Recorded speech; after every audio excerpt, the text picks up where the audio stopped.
Hello everyone, welcome to another video on the channel. I had to go out doing my first video yesterday. I think a bit heavily scripted that one, so I'm going to go for a bit more loosey-goosey on this one and introduce you to my team, Peacocks FC. Trademarked, can't be pinching that one anyone. So give you a quick run through of my team, where we're currently up to, share a result from yesterday in particular that was quite pivotal really for the rest of the season, and also a bit of an unfortunate result. You might be able to spot the difference between the two of them up here. But yeah, just give you a quick run through of where we're up to, plans for the upcoming season that's starting soon, what I'm in for the transfer window, and basically my thoughts for moving forward. So as you can see, if I show the league table, yeah, not good. In fairness, I did inherit the team halfway through the season. I made that choice myself. If I just go over to the squad view super quick, top three overall players are mine. Three changes that I made during the mid-season transfer window. Reached out to the chap who owned the club originally. Great chap to talk to be fair. Agreed to cancel a couple of contracts. Still got a relatively reasonable total rev share there with a number of his players in there, but that's how you make your money, I guess. But yeah, in terms of the strength of the squad comparative to the rest of the league, not the best. Not when, if I head over to the runaway leader at the top of the league at the moment, yeah, we're not quite in that area of strength at this point. But that's the challenge to face us for next season. So what I did when I had a look away, I mean, the club love our position so much, they've got rid of it. Come on, guys, it's not all that bad. We got one win, and I actually masterminded that win.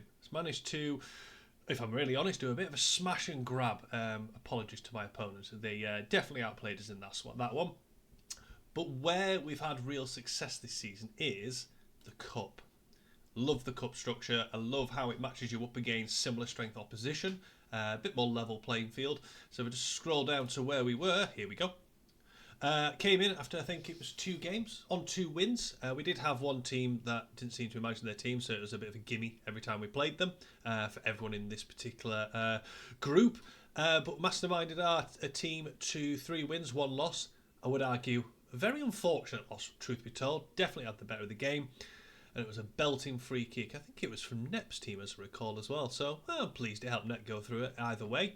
But what I like about the Cup is I think it depends on what strength of Cup you're in. Obviously, fairly low strength one here. Is the MFL you get for the win, and then the various stages you go through. But this is where we have really turned up the cocks. Is we got through our round of 16 match. Made our way through the quarter-final, quite a strong performance, but this was the match from yesterday. It was a very tense one. I'd just done the school run. I was waiting for my daughter to come out from school. I was sat there nervously watching it on my phone, and we managed to come from behind, I believe. No, we went ahead in the 4th minute. Seemed to have a habit, the team, for going in front early on in games. Fast-paced start. And it was my cam in particular, of which, with my formation I've been rocking, getting a lot of joy out of my cam in this sort of role. And my 2 strikers up front just gave us a bit more quality in what we needed. We did concede an equaliser. Find this sometimes that if our initial press does get beaten, we often end up being caught out. Teams getting in behind, especially long ball mentalities. I mean, that just looked like a cracking finish, to be fair. But yeah, it went all the way to extra time. We eventually managed to find the breakthrough. We had created a decent amount of opportunities, fairly decent XG, and managed to get the final goal of the game.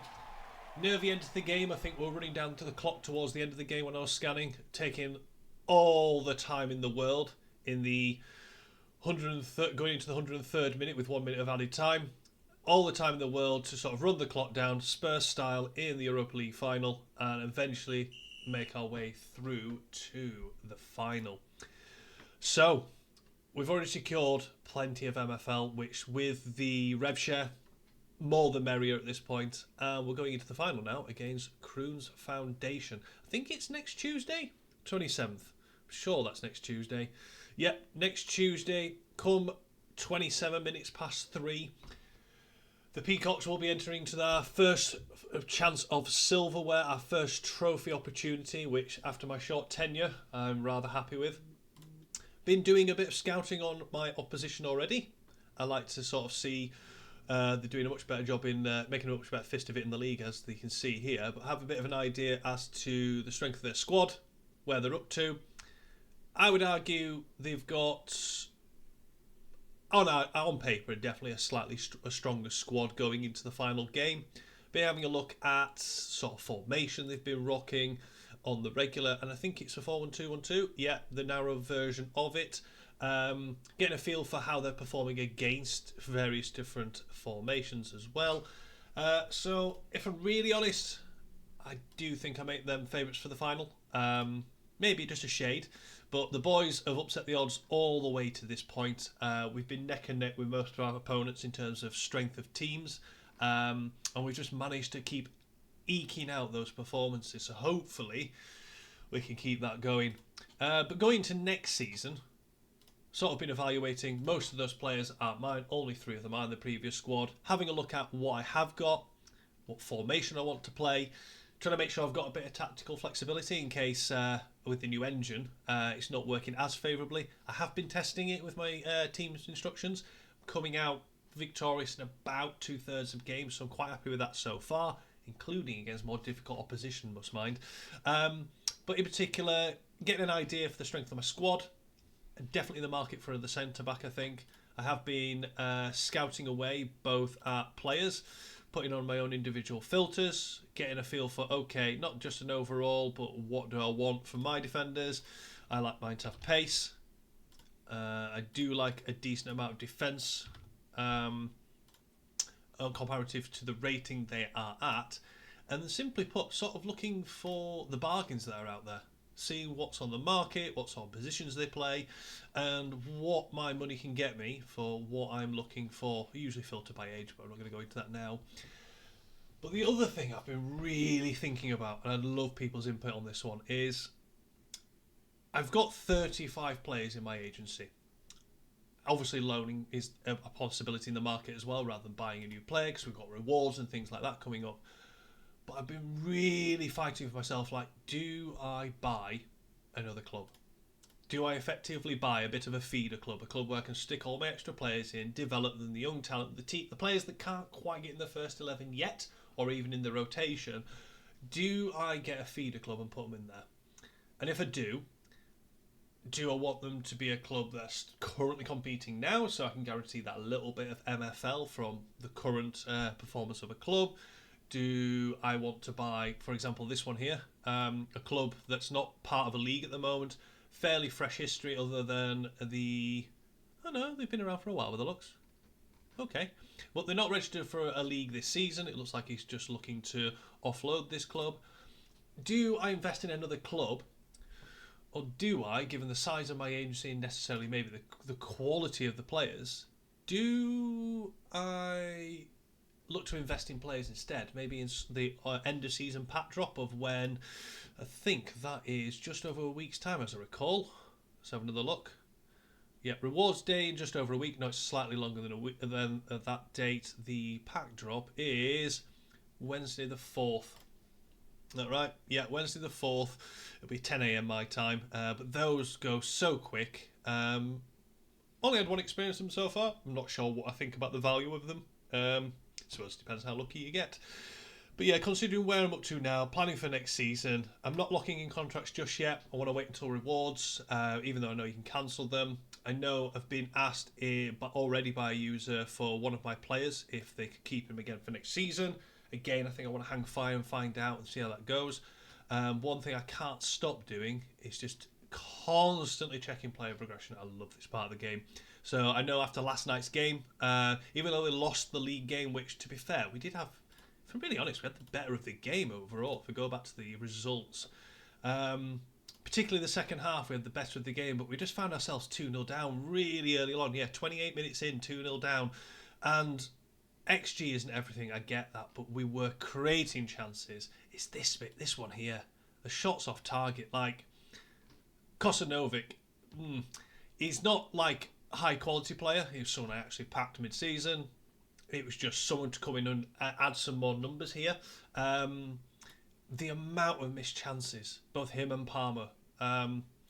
Real disappointed with that one. I felt we had a bit of a chance to pick up some points in some description, just try and eke out a bit more from the league.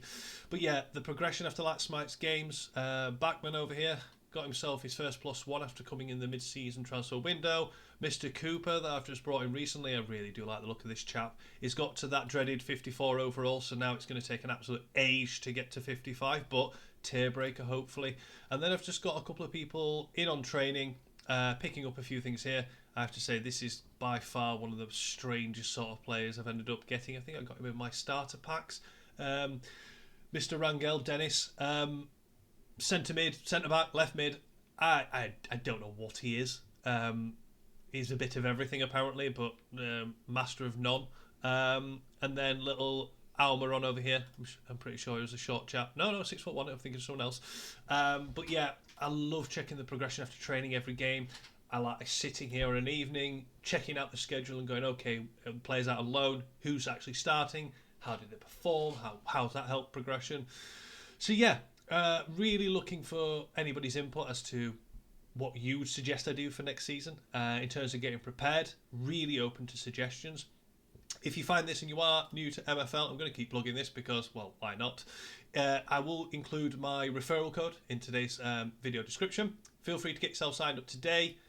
Spend a minimum of $25 and you'll get a free player. I'll get a free player as well. And if as many of you chaps can do that as possible, might get some nice new shiny coloured ones, of which I've not yet looked into the uncommon market. I want to build my way for the time being and make my way up there.